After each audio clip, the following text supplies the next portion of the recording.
SIR এর শুনানিতে ভোটারদের হয়রানির অভিযোগ তুলে বিপুল সংখ্যক কর্মী সমর্থকদের নিয়ে আজ মুর্শিদাবাদের বেলডাঙ্গায় 2 দফায় ধর্ণা ও জাতীয় সড়ক অবরোধ করে বিক্ষোভ দেখান তৃণমূল কংগ্রেসের বেলডাঙ্গার বিধায়ক হাসানুজ্জামান ও রেজিনগরের বিধায়ক রবিউল আলম চৌধুরী।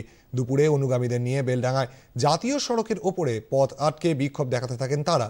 পরে সমর্থকদের নিয়ে বেলডাঙ্গা 1 বিডিও অফিস অভিযান করেন তারা, সেখানে ধর্নায় বসেন। তাদের অভিযোগ, শুনানিতে লজিক্যাল ডিসক্রিপেন্সির নাম করে নানাবিধ কাগজ চেয়ে সাধারণ মানুষকে হয়রানি করা হচ্ছে।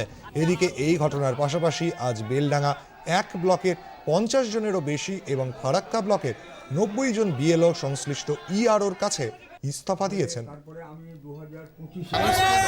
হয়রানি করা হচ্ছে এসআইআর নামে, মানে একটা চক্রান্ত চলছে। যেভাবে বিহারে চক্রান্ত করেছিল সেইভাবে বাংলায় চক্রান্ত চলছে না। আজকে সাধারণ মানুষ কিন্তু খুব বিরক্ত, এবং তারা আজকে আমরা যে ইন্ডিয়ার বোনাফাইড সিটিজেন, আমাদেরকে কত রকম ডকুমেন্টস দিতে হবে।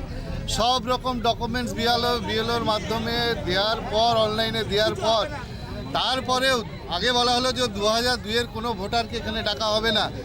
আজকে আমরা দেখতে পাচ্ছি, আমার যে বন্ধুটা, ধরেন অন্য সম্প্রদায়ের একটা বন্ধু, আর আমি একসাথে পড়াশোনা করেছি ছোটোবেলা থেকে, একই সব কিছু আমার এক, কিন্তু দেখা যাচ্ছে একদম চক্রান্ত করে আমি মুসলিম বলে আমাকে আজকে এসআইআরে ডাকা হচ্ছে। আজকে এসআইআর নামে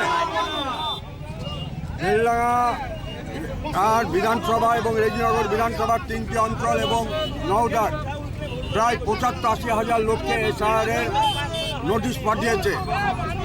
আজকে বাড়ির মা বোনেরা আজকে বাড়ির কাজকর্ম ফেলে যেভাবে আজকে বিডিও অফিসে এসে আজকে এসআইআরের ডকুমেন্টস তারা রেডি করছে, তা দেখে আমাদের অত্যন্ত লজ্জা লাগছে। এই কারণেই যে সাধারণ মানুষকে নিয়ে আজকে নির্বাচন কমিশনার যেভাবে মানুষকে হয়রানি করছে, আমরা চাই বৈধ ভোটার যাতে একটাও বাদ যাতে না যায়।